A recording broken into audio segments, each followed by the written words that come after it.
21 বছর বয়সে বিয়ে হয়েছিল আমার। যদিও চেয়েছিলাম পড়াশোনা করতে, মা বাবার কথায় বিয়ে করেছিলাম। ওই যে বলে না, কুড়িতে বুড়ি। তাই বসেছিলাম বিয়ের পিঁড়িতে। চেনা পরিচিত জায়গা ছেড়ে চলে গেলাম শ্বশুর বাড়ি। সেই বাড়ির নাম কি জানো? না, জানবো কিভাবে? তাও ঠিক, তোমার জানার কথা না। বাড়ির নাম ক্লান্তি শেষে।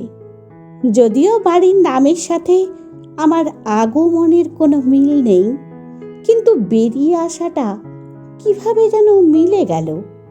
মানে, শুনবে গল্পটা? জি। তানিয়া হাসল। এত বছর পর এই প্রথম কাউকে বলবে নিজের জীবনের গল্পটা। তার সামনে বসে আছে রেহেনা বেগম, তানিয়ার মেয়ের আম্মা। আমার বিয়ের 3 বছর পর আমি জানতে পারলাম আমি জীবনে মা হতে পারবো না। জন্মেছি নারী হয়ে, নিজের মাঝে লালন করেছি মাতৃত্ব, অথচ সৃষ্টিকর্তা আমায় মা হওয়ার শক্তি দেননি। একটা মেয়ের জীবনে এর চেয়ে বড় অভিশাপ বোধহয় আর কিছুই নেই।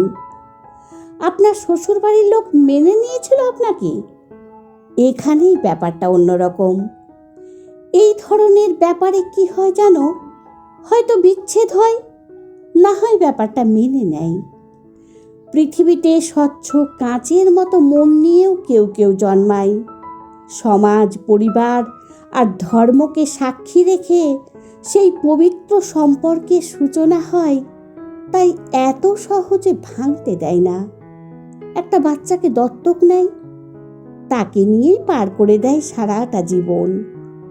আমার বেলায় বিচ্ছেদও হয়নি, আবার স্বাভাবিকভাবে জীবনটাকে উপভোগ করতেও পারিনি। তবে কি হয়েছিল?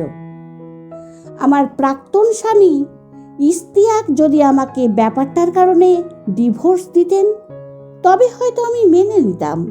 অবশ্য মেনে নিতে বাধ্য থাকতাম, কেননা আমার দুর্বলতার জন্য তো আর একটা মানুষ বাবা হওয়া থেকে বঞ্চিত হতে পারে না, তাই না?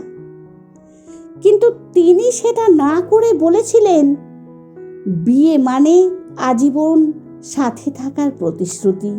সন্তান নাই বা হলো, এক জীবন ঠিকই পেরিয়ে যাবে দুজন দুজনের পাশে থেকে। ঠিক সেই মুহূর্তে আমি নিজেকে পৃথিবীর সবচেয়ে সুখী নারী ভেবেছিলাম। কিন্তু আমার ধারণা অত্যন্ত ভুল। বোধহয় আবেগের বশেই সেদিন আমার স্বামী মেনে নিয়েছিল আমাকে, কিন্তু তার এই আবেগ অনুভূতি ধীরে ধীরে শূন্য হয়ে গেল।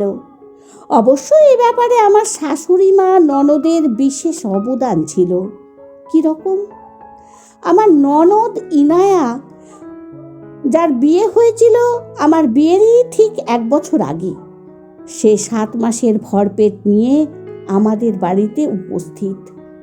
আমার খুব ইচ্ছে হতো ওর কাছে যেতে, ওর থেকে জানতে কেমন হয় মা হওয়ার অনুভূতি। যখন বাচ্চার হৃদস্পন্দন অনুভব করে, তখন কতটা ভালো লাগা কাজ করে মনের মাঝে। তবে আমার এই ইচ্ছেটাই কাল হয়ে দাঁড়ালো। একদিন তার পাশে গিয়ে বসে জিজ্ঞেস করেছিলাম। তখনই শাশুড়িমা ঘরে ঢুকলেন, আর যা বলেছিলেন তার মানে এই যে আমি বাজা, অলক্ষণে মেয়ে। তার মেয়ের কাছে আসলে হয়তো তার বাচ্চাটার ক্ষতি হবে। ইনায়া তার সাথে মিলিয়ে বলল, নিশ্চয়ই হিংসে হচ্ছে, হয়তো কোনো ক্ষতি করতেই এসেছে। সেই প্রথম তাদের কথায় কষ্ট পেয়েছিলাম। নিজে মা হতে পারবো না বলে আরেকজনের সন্তানকে কেড়ে নেব, এতটা বিষাক্ত মানসিকতা আমার নয়। সেই থেকেই শুরু। মা থালা ভর্তি ফল ইনায়ার সামনে রেখে বলতেন, ফলমূল আর দুধ খেলে বাচ্চার গায়ের রং ফর্সা হয়, বুঝলি? ছেলে বউয়ের তো আর এমন সময় আসবে না, না হয় ঠিকই তাকেও এভাবে যত্ন করতাম। হয়তো তাই। হাজার হোক তিনিও মা। যদি আমার সন্তান পৃথিবীতে আসতো তাহলে নিশ্চয়ই তিনি খুশি হতেন। ইনায়ার ঘরে ঢোকা তো দূরে থাক, ওর কোনো জিনিস স্পর্শ করাও নিষিদ্ধ ছিল আমার জন্য। কখনো কোনো এক কথার রেশ ধরেই মা বাড়ি মাথায় তুলত আর বারবার মনে করিয়ে দিত আমার অক্ষমতার কথা। এই ধরনের ঘটনাগুলো ইশতিয়াকের কানে গেলে সে কখনো কখনো মন খারাপ করত, আবার আমায় বোঝাতো। কিন্তু এই সব তার ধৈর্যের সীমা পার করেছিল। একটা সময় তার মনে হতো এই সব নিত্যদিনের অশান্তির জন্য আমি দায়ী। আস্তে আস্তে আমি হয়ে গেলাম তার অবহেলার পাত্রী। আমার দেখা একজন অসাধারণ মানুষ ছিলেন ইনায়ার বর। ইনায়া আমাদের বাড়িতে থাকতো, কিন্তু তিনি ব্যস্ততার কারণে তার নিজের বাড়িতেই থাকতেন। প্রতি সপ্তাহে এসে নিজের স্ত্রীকে দেখে যেতেন। ওই বাড়িতে আমাকে সাপোর্ট করেছিলেন কেবল তিনি, কোনো মোহ থেকে নয়। বোধহয় নারীর প্রতি সম্মান থেকেই তিনি তা করেছিলেন। ইশতিয়াক যেদিন প্রথম আমার গায়ে হাত তুলেছিল সেদিন উনি বাধা দিয়েছিলেন, অনেক বুঝিয়েছিলেন ওকে। কিন্তু দিনকে দিন অবহেলার পরিমাণ যেন বেড়েই চলেছে। আবার ইনায়ার বরের আমার প্রতি এই দয়া তারা ভালোভাবে নিতে পারেননি, তাই তো চরিত্রে হালকা কালি লেপন করে দিলেন। আর সহ্য করলাম না। একদিন স্বেচ্ছায় তালাকনামায় সই করে চলে এলাম। বাড়ির বাইরে এসে একবার পেছন ফিরে তাকিয়েছিলাম। গেটের পাশে সাদা নেম প্লেটের উপর কালো কালিতে লেখা ক্লান্তি শেষে। এদের অপমান অবহেলা সহ্য করতে করতে আমি সত্যি ক্লান্ত হয়ে গিয়েছিলাম। সেদিন সকল ক্লান্তির শেষে সূচনা হয়েছিল আমার সংগ্রামী জীবনের। মা বাবার কাছে এলাম।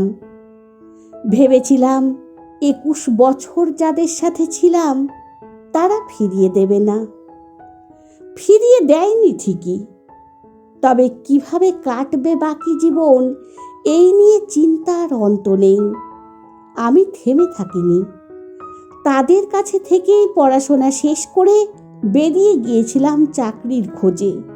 পেয়েও গিয়েছিলাম। খুব ভালো না হলেও যা বেতন পেতাম যথেষ্ট ছিল। একদিন মা এক পাত্রের খোঁজ নিয়ে এলো। ছোট একটা বাচ্চা আছে। 3 বছর আগে স্ত্রী মারা গিয়েছে তার। মায়ের মতে তাকে বিয়ে করলে আমি সন্তান পাবো আর বাচ্চাটা মা পাবে। মায়ের কথায় মত দিতে পারিনি। ছেড়ে আসা সংসারের মায়ায় ত্যাগ করতে পারিনি। আবার নতুন সংসার গড়ব। কিন্তু একজন ছিল যার সাথে আস্থে পৃষ্ঠে জড়িয়ে গিয়েছিলাম। সে আমার পুষ্প, আমার মেয়ে, যাকে আমি জন্ম দিইনি, দত্তক নিয়েছিলাম, অথচ তার মা হতে পেরেছি। অদ্ভুত ব্যাপার কি জানো, আমাদের তালাকে 7 বছর পর ইশতিয়াক ফিরে এসেছিল। মানে কেন? তিনি এতদিন বিয়ে করেননি? না, আবার এমন নয় যে তিনি আমাকে ভুলতে পারেননি, সেটাও নয়। শুনেছি তার বোন পরপর 3 বার মৃত সন্তান প্রসব করেছিল। বোনের জীবনে এমন পরিস্থিতি তার উপর এই ঘটনার কারণে তার মা অসুস্থ হয়ে গিয়েছিল। তার বিয়ে করা সম্ভব হয়নি আর। কিন্তু সে আমার কাছে ফিরে এসেছিল অন্য একটা কারণে। কি কারণে? 3য়বার মৃত সন্তান হওয়ার পর ডাক্তার জানিয়েছিল ইনায়ার গর্ভে আর বাচ্চা ধারণ করা সম্ভব নয়।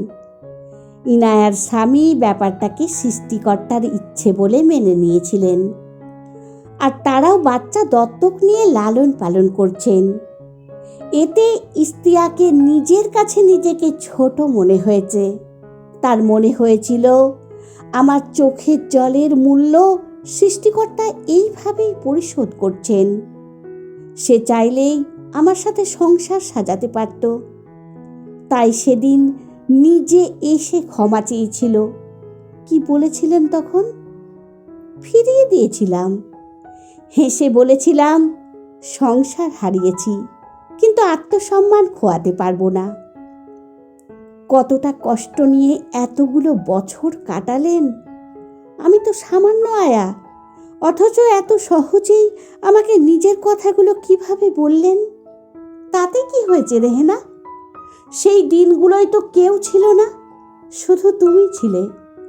তোমার উপর ভরসা করে আমার ছোট্ট পুষ্পকে রেখে দিনের পর দিন জীবিকার তাগিদে বেরিয়ে গিয়েছি।